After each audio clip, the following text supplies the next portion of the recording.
नमस्कार साथियों, आज के इस वीडियो में अपन बात करके राजस्थान पशु परिसर भर्ती के बारे में।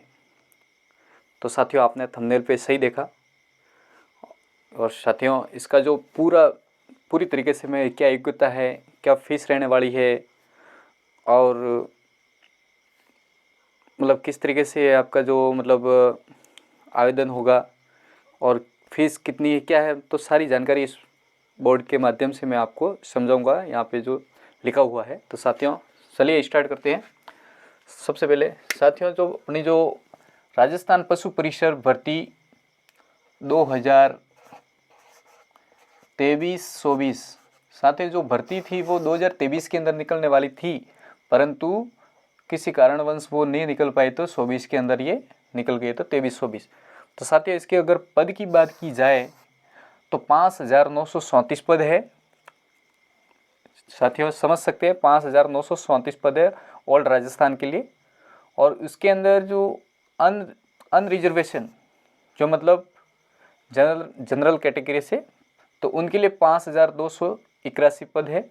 और रिजर्व कैटेगरी की जो मतलब फिक्स है, जो अनुसूचित क्षेत्र, तो उनके लिए 753 पद है।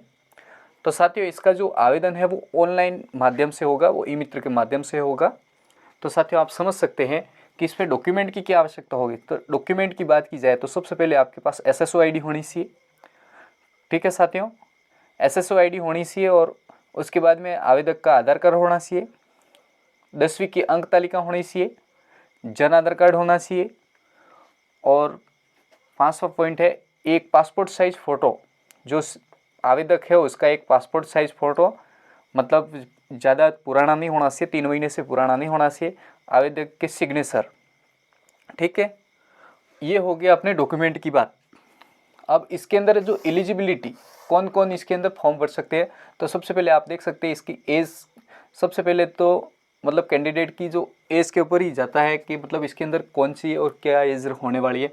तो साथियों, आप समझ सकते हैं कि इसकी जो एज है 18 से 40 वर्ष के जो युवा, मतलब मेल फीमेल सभी भर सकते हैं।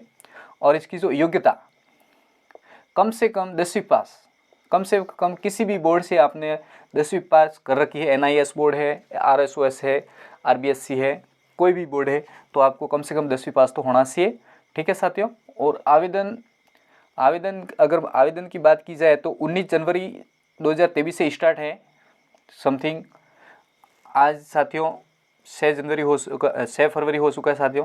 तो ये काफ़ी लेट होने के बाद ये मैंने वीडियो बनाया। तो साथियों, मैं माफ़ी चाहूँगा आप लोगों से 15 दिन पहले। तो अभी वर्तमान में जो फॉर्म है वो चालू है साथियों। आज भी मैंने फॉर्म भरा था और मैं 2-3 दिन से भर रहा हूँ फॉर्म।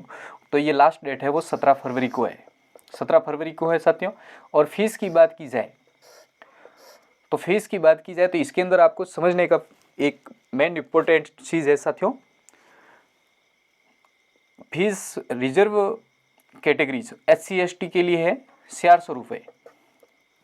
ठीक है। और अनरिजर्वेशन के लिए है 700 रुपये। जिस तरीके से जो कि अपन को अगर SSO के माध्यम से, अगर OTR के माध्यम से आपने अगर फीस जमा कर दी है, आपका OTR रजिस्ट्रेशन सही है, तो OTR के माध्यम से आपने फीस जमा कर दी है, तो आपको कोई फीस देने की आवश्यकता नहीं है साथियों। ऐसे कस्टमर भी मेरे पास में आए थे, ऐसे स्टूडेंट भी आए थे, तो जिनकी जो पहले से OTR रजिस्ट्रेशन है उनके पास, और उनका सही तरीके से उनका सब कुछ परफेक्ट है, तो सिर्फ मुझे फॉर्म फिल किया उनका, तो जो कि भरने का जो शुल्क है वो ही लिया गया, बाकी जो फीस है वो पहले से उनकी जमा है।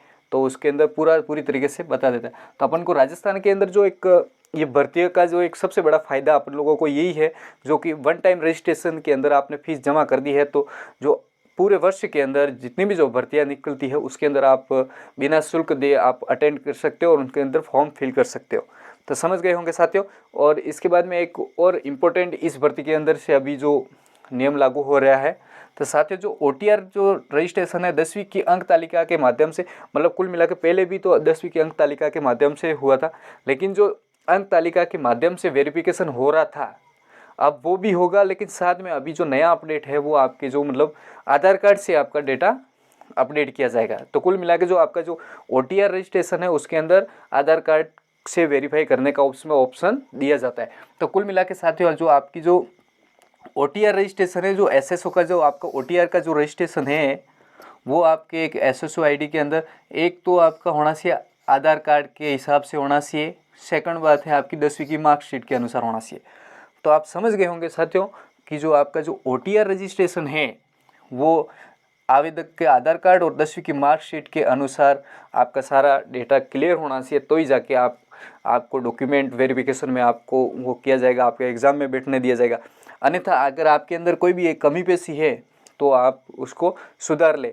अगर साथियों बात ये करें कि OTR का जो संशोधन है अभी तक कोई ऐसा वो नहीं है, अभी जो ऑप्शन ओपन नहीं हुआ है, तो साथियों हो सकता है ये फॉर्म भरने के बाद में 6-7 दिन के अंदर लगभग ये सुना है मैंने और देखा है नोटिस के अंदर कि 6-7 दिन तक जो अपना जो है OTR संशोधन कर सकते, फॉर्म भरने के बाद में पोर्टल ओपन किया जाता है, इस तरीके का नोटिफिकेशन में है।